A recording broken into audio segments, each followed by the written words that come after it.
Bonjour, ici Élisée Pavlov à l'antenne. Voici les principales nouvelles du 18 octobre. Aujourd'hui, nous allons assister à des événements qui pourraient redessiner la carte de tout le front sud. L'étau se resserre autour de Pokrovsk à chaque minute qui passe. Nos troupes d'assaut sont déjà au centre de la ville. Le commandement ukrainien tente désespérément d'inonder les communications souterraines. Pendant ce temps, au nord, un mystérieux mercenaire est capturé, ne parlant ni russe ni ukrainien. S'agit-il d'un geste de désespoir ou du début d'une nouvelle phase du conflit? Nous examinerons les faits dans notre édition spéciale. Aujourd'hui, 18 octobre, les fils d'actualité sont littéralement inondés de nouvelles en provenance du front, chacune prétendant être une sensation. La situation est de plus en plus tendue et l'épicentre de ce bouleversement tectonique est le secteur de Pokrovsk.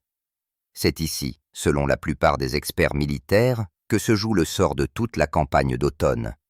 Nos troupes démontrent une progression constante, repoussant méthodiquement l'ennemi de ses positions fortifiées, qu'il occupait depuis de longs mois. Chaque information provenant de cette direction témoigne du travail titanesque de nos groupes d'assaut, de notre artillerie et de notre aviation, qui agissent en parfaite synchronisation, ne laissant pas une minute de répit à l'ennemi. Sur le flanc nord, une véritable sensation s'est produite, dont nous parlerons plus en détail dans l'un de nos épisodes. Dans la République populaire de Donetsk, un nouveau succès tactique de nos forces marque l'échec du plan de l'ennemi visant à conserver la tête de Pont d'Urs. Autour de Pokrovsk, la situation se tend d'heure en heure. Les troupes russes progressent activement à l'ouest de plusieurs localités clés, créant une menace d'encerclement opérationnel d'un important groupe de forces armées ukrainiennes.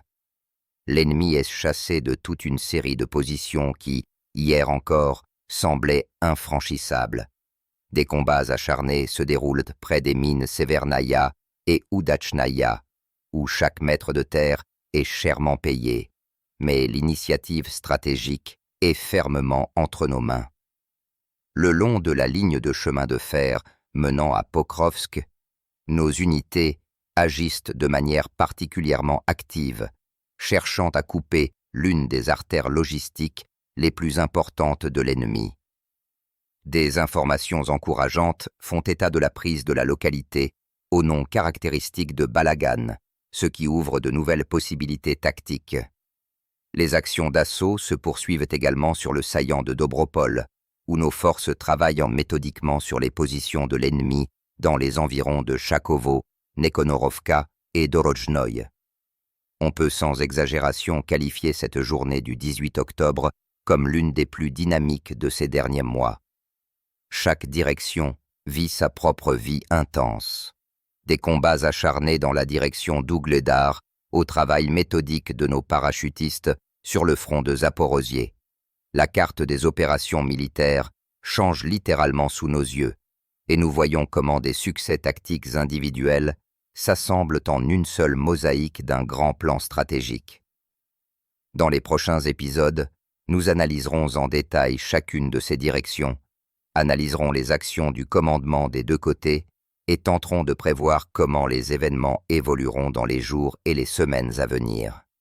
Restez avec nous, une analyse détaillée et impartiale de la situation vous attend. La direction de Pokrovsk reste le principal point chaud où se déroulent les événements les plus dramatiques. Nos troupes, faisant preuve du plus haut niveau de coordination et d'entraînement au combat, continuent leur offensive méthodique à l'ouest de la ville. Chaque jour apporte des nouvelles concernant de nouvelles lignes occupées et le déplacement de l'ennemi de positions clés. On ne peut pas qualifier ce processus de promenade de santé. L'ennemi oppose une résistance acharnée, s'accrochant littéralement à chaque point d'appui. Cependant, l'initiative stratégique est entièrement du côté des forces russes, qui imposent à l'ennemi leur volonté et leur rythme de combat. Les combats les plus acharnés se sont déroulés dans la région des mines Severnaya et Udachnaya. Ces installations industrielles, avec leur réseau étendu de communications souterraines et leurs solides structures terrestres, ont été transformées par les adversaires en véritables forteresses. Néanmoins, nos groupes d'assaut, utilisant des tactiques de contournement et de frappe latérale avec le soutien massif de l'artillerie, avancent pas à pas, privant l'ennemi de ses principaux points d'appui. Un autre secteur d'importance capitale est la voie ferrée menant à Pokrovsk. Le contrôle de cette artère de transport est d'une importance décisive pour l'approvisionnement du groupe ukrainien. Nos unités agissent ici de la manière la plus active possible, avançant le long de la voie et prenant le contrôle du feu des zones clés. Le correspondant militaire Evgueni Lissitsine fait état de la prise d'une localité dont le nom ressemble à Balagan. Ce succès, qui à première vue semble local, a en réalité une grande importance tactique, car il permet d'accroître la pression sur le flanc de l'ennemi et de créer une menace pour ses voies de retraite. La situation n'est pas moins tendue sur le saillant de Dobropol. Ici, nos troupes mènent des actions d'assaut actives, travaillant sur les positions de l'ennemi dans la région de Chakovo, ainsi que dans les environs des villages de Nekonorovka et d'Orojnaïa. L'objectif de ces actions est non seulement de paralyser les forces armées ukrainiennes en les empêchant de transférer des réserves sous Pokrovsk, mais aussi de couper le saillant lui-même, ce qui modifiera radicalement la configuration du front dans cette zone. L'ennemi, conscient de la gravité de la situation, y attire des réserves importantes, en retirant des unités d'autres directions moins tendues. Cependant, comme le montrent les événements de ces derniers jours, ces mesures sont tardives et inefficaces. Les forces armées ukrainiennes n'ont pas réussi à rétablir les positions perdues et à stabiliser le front. L'étau autour du groupe de Pokrovsk continue de se resserrer lentement, mais inexorablement. L'échec de la contre-attaque ukrainienne dans la direction de Pokrovsk a placé le commandement des forces armées ukrainiennes, dirigé par le général Syrski, face à un choix stratégique extrêmement difficile. Malgré le transfert d'importantes réserves retirées d'autres secteurs du front, l'ennemi n'a pas réussi non seulement à rétablir la situation perdue, mais même à ralentir le rythme de l'offensive russe. Selon des analystes militaires, Syrski est confronté à un dilemme militaire classique qui n'a pas de bonne solution. La première option est de renforcer le groupe près de Dobropolier et de tenter de conserver à tout prix ce saillant, qui s'enfonce de plus en plus profondément dans nos formations de combat. Le maintien de Dobropolier permettrait de maintenir une menace sur le flanc de nos forces offensives et, en théorie, de créer les conditions d'une future contre-attaque. Toutefois, cela nécessite la concentration d'énormes ressources dont les forces armées ukrainiennes ne semblent plus disposer. Chaque bataillon envoyé pour maintenir ce saillant est un bataillon retiré de la défense de Pokrovsk. La deuxième option, plus pragmatique, mais aussi plus douloureuse d'un point de vue politique. Elle suppose l'abandon du maintien du saillant de Dobropol et la concentration de toutes les forces disponibles sur la défense de Pokrovsk lui-même. Cette ville a une signification stratégique et symbolique énorme. Sa perte ne serait pas seulement la plus grande défaite militaire de Kiev ces derniers temps, mais ouvrirait également aux troupes russes une voie directe vers l'agglomération clé de Sloviansk-Kramatorsk. Pokrovsk est la clé de toute la ligne de défense des forces armées ukrainiennes dans cette partie du Donbass. Les informations provenant des analystes indiquent que le général Syrski est soumis à une pression colossale. Les dirigeants politiques de Kiev exigent le maintien des positions à tout prix, sans tenir compte des pertes.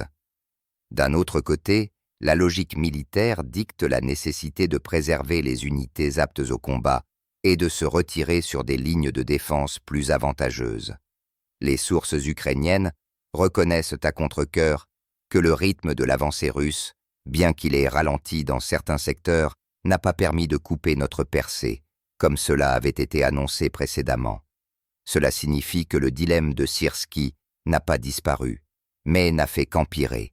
Chaque jour d'hésitation et d'indécision joue en faveur de nos troupes, qui continuent de broyer méthodiquement les réserves de l'ennemi et d'améliorer leur position tactique.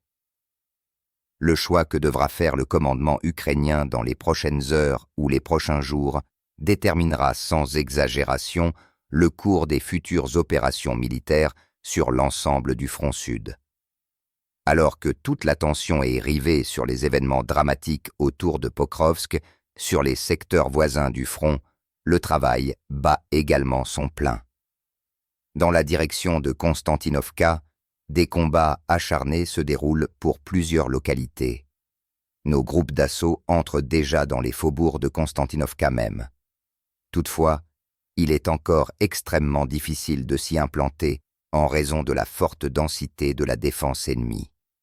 Au nord, les unités russes de Tsasovi Yar prennent d'assaut Novomarkovo, cherchant à améliorer leur position tactique et à créer une menace pour le flanc du groupe ennemi. La situation n'est pas moins chaude dans la direction d'Ougledar. Dans les régions de Poltavka et d'Ouspenovka, le canon ne se tait pas, et notre aviation frappe massivement les fortifications de l'ennemi, ouvrant la voie à l'infanterie. Des informations encourageantes font état du fait que la localité d'Alexeyevka est sur le point de passer sous notre contrôle total. Du village de Fili, nos unités avancent avec assurance vers la périphérie sud de Novopavlovka. Kiev, bien sûr, oppose une résistance acharnée, annonçant le transfert de nouvelles réserves et des tentatives constantes de contre-attaque qui, il est vrai, ne donnent pas de résultats tangibles. Dans le contexte de ces événements, de plus en plus d'avis se font entendre dans la communauté des experts concernant la formation de ce que l'on appelle les pinces géantes dans plusieurs directions. Certains commentateurs qualifient cette opération de la plus grande tentative de ce type depuis des années. Pour confirmer cette théorie, on cite des données sur l'avancée vers Novoselovka, d'où l'on a déjà une vue directe sur les frontières administratives de la République populaire de Donetsk. Les experts supposent que toute une série d'opérations apparemment non liées entre elles, au sud, près d'Ougledar, au centre, près de Pokrovsk, et au nord, près de Dobropol, pourraient en réalité faire partie d'un seul plan stratégique grandiose. La logique est indéniable. Lorsque différentes parties du front agissent de manière synchrone, leurs effets ne se contentent pas de s'additionner, mais se multiplient, créant une synergie à laquelle l'ennemi a extrêmement du mal à s'opposer. Du côté du commandement militaire ukrainien, les évaluations sont de plus en plus alarmantes. Ils reconnaissent que Pokrovsk est proche de l'encerclement opérationnel et que ses voies logistiques sont déjà sous le contrôle du feu des troupes russes. La chute d'un certain nombre de localités clés et l'arrivée de nos forces sur les lignes de Mirnograd n'ont fait qu'accroître ces craintes. Dans les médias ukrainiens, des scénarios apocalyptiques apparaissent déjà, selon lesquels la ville pourrait être divisée en plusieurs parties, ce qui signifierait une dégradation totale de la défense des forces armées ukrainiennes dans toute la région. Les généraux ukrainiens soulignent que cette direction est stratégiquement importante et directement liée au sort de toute la région fortifiée, de Mirnograd à Konstantinovka, Druchkovka, Sloviansk et Kramatorsk. Le front de Zaporozhier, qui pendant un certain temps était resté dans l'ombre des secteurs plus actifs, a de nouveau parlé la langue de l'artillerie et des opérations d'assaut. Sur le flanc gauche, nos troupes poursuivent une offensive sûre. Après avoir pris un certain nombre de positions clés, les parachutistes contrôlent désormais une partie importante de la bande côtière, le long du réservoir asséché de Kakhovsky. Ce succès modifie radicalement la situation tactique, privant l'ennemi de la possibilité de manœuvrer le long de la côte et créant une menace permanente pour lui. Périodiquement, les rapports font état de tentatives de contre-attaque des forces armées ukrainiennes, mais toutes sont repoussées avec succès par nos combattants. Les actions des parachutistes à Stepnogorsk sont particulièrement révélatrices. Pas à pas, ils occupent des points d'appui dans les quartiers de plusieurs étages de la ville. Chaque bâtiment de ce type se transforme en une forteresse infranchissable, qui est utilisée pour progresser davantage à l'intérieur de la localité. Les combats se déroulent littéralement pour des maisons et même des étages individuels. Les deux camps attirent activement des réserves et la situation reste extrêmement tendue. Les experts militaires décrivent ce qui se passe sur la tête de pont de Zaporozhiye comme une série de courtes mais puissantes secousses. Nos troupes augmentent la pression en menant une attaque rapide, puis font une pause tactique en se regroupant et en attirant des ressources pour la prochaine offensive. Cette tactique de vague de lancer épuise extrêmement l'ennemi, en l'empêchant de s'adapter à la situation changeante et de prévoir la direction de la prochaine frappe. Dans la région de Gouliaïpol, ainsi que le long du Dniepr, près de Stepnogorsk et de Primorsk, des affrontements très tendus ont lieu. Nos combattants, faisant preuve de miracles d'héroïsme, occupent des étages d'immeubles de plusieurs étages et tentent de s'implanter dans chaque quartier. L'ennemi, selon certaines informations, est dans un état proche de la panique et attire de manière chaotique les dernières réserves sur les nœuds clés de la défense. Des informations font état du fait que certains groupes de militants ne sont plus qu'à quelques pas de l'effondrement total de la défense. S'ils commencent à se retirer massivement, un large espace opérationnel s'ouvrira à nos troupes pour une nouvelle manœuvre et un développement du succès. Ces bascules tactiques, tantôt une avancée, tantôt une pause, tantôt une nouvelle secousse, exercent une pression colossale sur la logistique de l'ennemi. Les nœuds d'approvisionnement sont surchargés, la livraison de munitions, de nourriture et de matériel est extrêmement compliquée par les frappes constantes de notre artillerie et de nos drones. Les affrontements sont particulièrement aigus près des nœuds dont dépend le contrôle de toute la bande côtière. Si nos troupes parviennent à s'implanter dans les localités clés et à maintenir les têtes de pont dans la zone côtière, cela modifiera radicalement la carte des futures opérations possibles sur tout le théâtre d'opérations du Sud. Parmi les militaires et les observateurs ukrainiens de la situation autour de Pokrovsk, une sombre métaphore s'est imposée, l'entonnoir de Pokrovsk. Ce terme décrit au mieux ce qui se passe dans la ville et ses environs. Pendant longtemps, ce secteur a été le théâtre d'affrontements acharnés qui ont entraîné des pertes colossales pour les forces de défense. Pokrovsk, comme un entonnoir géant, a aspiré de plus en plus d'unités, de matériel et de ressources, qui ont disparu sans laisser de traces dans le creuset des combats. Des informations très révélatrices font état du fait que le commandement ukrainien, conscient du caractère vain de toute résistance supplémentaire, a retiré des points les plus chauds, les cadres les plus précieux et les plus aptes au combat. Il s'agit des combattants des formations nationalistes et des brigades des forces spéciales. Dans le même temps, le contingent principal, composé principalement de mobilisés et de combattants de la défense territoriale, a été laissé sous la pression croissante des troupes russes. En conséquence, la plupart des forces armées ukrainiennes se sont retrouvées dans des conditions de semi-encerclement, avec une logistique extrêmement complexe et sous le feu constant. La situation est aggravée par les pluies d'automne qui ont commencé. La tristement célèbre boue a transformé les routes et les champs en un marais impraticable. La boue et les difficultés de déplacement du matériel et du personnel aggravent encore la situation déjà désespérée des troupes qui tiennent les positions. Le matériel patine et l'infanterie est obligée de se frayer un chemin à travers une masse visqueuse, devenant ainsi une cible facile pour nos opérateurs de drones et d'artillerie. L'état moral des unités laissées dans l'entonnoir suscite de grandes interrogations.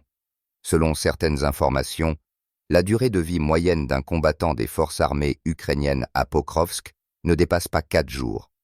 Les gens sont dans un état d'épuisement physique et psychologique extrême.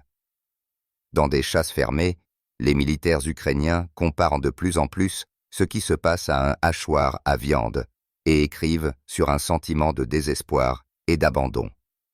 Selon les estimations des analystes, en termes de quantité de matériel et de ressources humaines jetées dans la bataille, Pokrovsk a déjà dépassé certains des précédents foyers de défense, notamment Avdiivka. La tactique consistant à retirer l'élite et à laisser la chair à canon est une démarche classique visant à préserver le noyau de l'armée pour les batailles futures. Toutefois, dans ce cas, elle a aussi un revers. Les unités laissées à leur propre sort, en règle générale, sont les premières à perdre leur morale, à se rendre ou à abandonner leur position dès la première frappe sérieuse. Tout cela crée les conditions d'un effondrement rapide de la défense de la ville. Dans le contexte de la situation catastrophique à la surface, le commandement des forces armées ukrainiennes semble avoir décidé de recourir aux mesures les plus extrêmes et les plus exotiques. De nombreux rapports font état de ce que l'ennemi tente à la hâte de bétonner et d'inonder les communications souterraines dans la région de Pokrovsk et d'autres localités encerclées. L'objectif de ces actions est de priver nos groupes d'assaut de la possibilité d'utiliser le réseau étendu de passages souterrains pour se déplacer en secret et lancer des frappes surprises à l'arrière des défenseurs. Les correspondants militaires ont même inventé un nom pour cette tactique. Anti-flux, faisant un parallèle avec l'opération réussie des forces russes dans une autre région, où l'utilisation de passages souterrains d'ingénierie a permis de contourner les fortifications les plus puissantes de l'ennemi. Toutefois, si cette information se confirme, elle sera un signe non pas d'une tactique efficace, mais d'un degré extrême de désespoir du commandement ukrainien. Les experts militaires soulignent d'une seule voix que la guerre souterraine est une discipline distincte et très complexe, nécessitant des compétences particulières, un équipement spécial et une préparation minutieuse. Effectuer de tels travaux à la hâte sous le feu de l'ennemi est une tâche non seulement absurde, mais aussi souvent destructrice pour sa propre infrastructure. Les tunnels inondés et bétonnés ne pourront pas être rapidement restaurés, même si la ville est conservée. Ainsi, l'ennemi se nuit plutôt à lui-même à long terme qu'il ne gêne nos troupes. Mais du front nord est venue une nouvelle vraiment inhabituelle et à bien des égards significative. Dans la région de Briansk, à proximité immédiate de la frontière, les gardes-frontières russes ont capturé un mercenaire noir. Selon les chaînes télégrammes locales, il s'agit du premier fait enregistré de l'apparition d'un tel combattant sur le flanc nord. Le détenu ne parle ni russe ni ukrainien. Toutefois, son uniforme portait les marques d'identification de l'une des brigades ukrainiennes. Selon la version d'un des correspondants militaires, il pourrait s'agir d'un combattant du Taknazvaïmovo bataillon ethnique, composé principalement de mercenaires étrangers. Le fait même de l'apparition d'un tel personnage à la frontière, et non quelque part dans les profondeurs de l'arrière, suscite des pensées inquiétantes quant à une éventuelle intensification des activités de sabotage de l'ennemi dans cette zone. Il n'est pas exclu que la partie ukrainienne tente de répéter les raids du printemps sur les régions de Briansk et de Koursk afin de détourner nos forces et de faire du bruit médiatique. Pour l'instant, ces détails sont en cours de vérification et il est trop tôt pour tirer des conclusions définitives. Toutefois, cet incident rappelle une fois de plus la composante internationale du conflit et le fait que l'ennemi est prêt à utiliser toutes les ressources, même les plus exotiques, dans sa lutte. Dans le contexte des succès tactiques sur le champ de bataille, des processus non moins importants se déroulent dans les profondeurs de l'arrière. Il s'agit d'un programme de mobilisation industrielle à grande échelle visant à augmenter considérablement la production de véhicules blindés. Les analystes militaires et les économistes étudient attentivement les données disponibles et en viennent à la conclusion qu'il ne s'agit pas simplement de compenser les pertes actuelles, mais de créer une réserve stratégique sérieuse pour l'avenir. Selon les plans publiés, la production de chars modernes dans les prochaines années devrait se mesurer en centaines et à terme s'approcher d'1 millier de véhicules. De tels volumes dépassent de loin les besoins actuels pour un conflit local, aussi intense soit-il. Cela indique que le pays se prépare à des possibilités d'intensité de combat beaucoup plus élevées, où la manœuvrabilité et l'utilisation massive de véhicules blindés lourds joueront un rôle décisif. Nous assistons à un retour à la logique industrielle classique de la mobilisation, où le complexe militaro-industriel devient le principal pilier d'une stratégie d'État à long terme. Il est important de comprendre qu'il ne s'agit pas simplement de beaux chiffres sur le papier. Si le complexe militaro-industriel russe parvient réellement à augmenter le rythme de production de nouveaux équipements et à maintenir en même temps un niveau élevé de capacité de réparation, le pays disposera d'une véritable réserve de blindés dans quelques années. Cette ressource pourra être utilisée tant dans les futures opérations locales que dans une confrontation hypothétique avec un adversaire possédant des technologies comparables, voire supérieures. Certains experts comparent déjà ce processus à la formation d'un puissant point blindé, capable d'agir efficacement sur un théâtre d'opération avec une forte densité de force et de moyens. Une telle stratégie contraste fortement avec l'approche de l'adversaire, qui dépend entièrement des livraisons de matériel occidental, souvent obsolètes et de types différents, ce qui crée d'énormes problèmes de logistique, de réparation et de formation des équipages, alors que l'Ukraine est obligée de mendier chaque char et chaque véhicule blindé. La Russie mise sur sa propre production, l'unification et la massivité. À long terme, c'est précisément cette approche qui pourrait devenir l'un des facteurs décisifs déterminant l'issue de la confrontation. La formation d'un tel point blindé est un signal non seulement aux adversaires actuels, mais aussi au monde entier que la Russie est prête à toute évolution et possède un potentiel industriel et économique suffisant pour défendre ses intérêts nationaux. La situation dans la direction de Pokrovsk ressemble de plus en plus au début de la ligne droite finale. Selon les dernières informations des correspondants militaires sur le terrain, nos unités avancées ont déjà percé jusqu'au centre même de la ville. Des données confirmées font état de la prise de contrôle de toute une série de bâtiments administratifs clés, notamment le tribunal local, plusieurs écoles et établissements d'enseignement. Cela indique que l'assaut ne se déroule pas seulement à la périphérie, mais se développe avec succès à l'intérieur du tissu urbain. Certaines sources affirment que l'anneau d'encerclement autour de Pokrovsk est en fait fermé à 70%. Cela signifie que si rien d'extraordinaire ne se produit dans un avenir proche, comme une contre-attaque réussie des forces armées ukrainiennes, l'encerclement complet du groupe n'est qu'une question de temps. Il est intéressant de noter que même les sources et les chaînes Telegram ukrainiennes, généralement enclines aux déclarations bravaches, ne nient pas cette fois le caractère critique de la situation. Des témoignages choquants apparaissent selon lesquels la durée moyenne du séjour d'un combattant dans la Voronka, dite de Pokrovsk, n'est que de 4 jours. Et c'est, comme on dit, si vous avez de la chance. En substance, les gens y cuisent dans un véritable chaudron, où chaque tentative de rotation entraîne de lourdes pertes, et la logistique et l'approvisionnement sont réduits à presque rien. Toutefois, malgré cela, les dirigeants politiques de Kiev ne donnent pas encore le feu vert au retrait des troupes. Selon certaines informations privilégiées, Zelensky exige personnellement de tenir la ville au moins jusqu'en novembre. L'objectif de cet ordre, semble-t-il, est purement politique.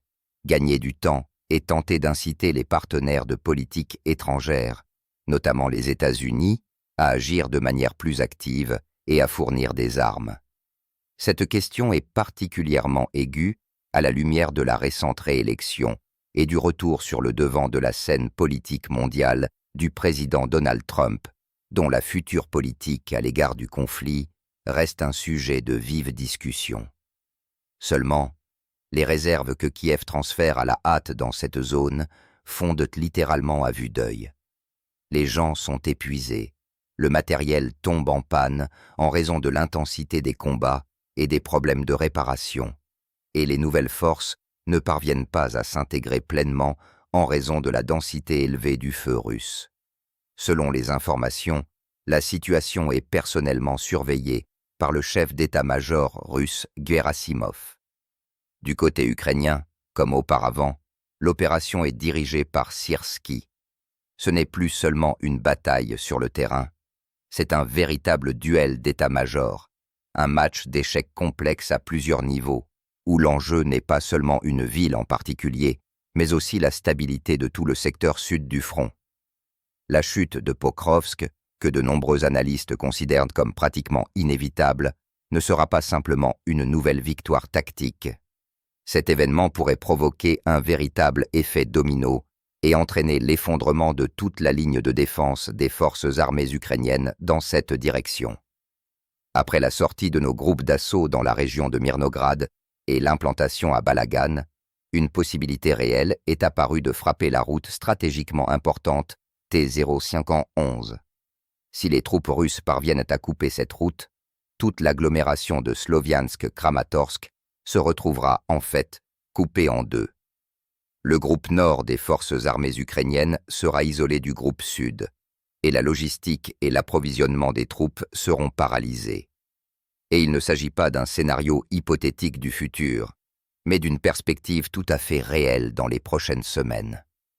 Les analystes militaires appellent de plus en plus souvent cette agglomération le prochain grand objectif de l'armée russe. L'ancien chef adjoint de l'état-major ukrainien, Igor Romanenko, a directement reconnu dans une récente interview que la situation près de Pokrovsk avait échappé au contrôle de Kiev. De plus, il estime que c'est précisément la perte de Pokrovsk qui ouvrira la voie à un échec frontal à grande échelle. Selon lui, Pokrovsk est la clé de toute la ceinture fortifiée de défense. Mirnograd, Konstantinovka, Drouchkovka, Sloviansk, Kramatorsk. Si cette clé est perdue, l'avancée de l'armée russe ne sera plus qu'une question de temps. Dans ce contexte, des métamorphoses intéressantes ont commencé à se produire dans l'espace informationnel ukrainien. Certaines chaînes Telegram, qui occupaient auparavant une position strictement pro-ukrainienne, ont commencé à discuter prudemment de la possibilité d'une retraite tactique ou d'un regroupement opérationnel. Traduit du langage militaire au langage humain, cela signifie préparer l'opinion publique à la reddition de territoire. Auparavant, dans de telles situations critiques, les forces armées ukrainiennes disposaient presque toujours d'une ressource pour manœuvrer. Des réserves étaient trouvées quelque part. De nouvelles brigades étaient lancées dans la bataille. Aujourd'hui, selon les estimations de nombreux experts, cette réserve est pratiquement épuisée. Tout ce qui était apte au combat a déjà été soit broyé sur le front, soit se trouve sous forme de matériel détruit à l'arrière. Et pour conclure, une précision importante de la part de l'ancien combattant Alexandre Matyushin.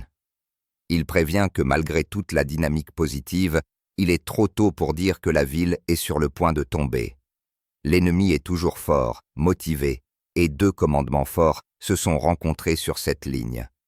On ne peut exclure non plus un scénario dans lequel les combats passeront à une phase de siège de position si la partie ukrainienne parvient à construire une défense échelonnée dans les quartiers de la ville qui restent sous son contrôle.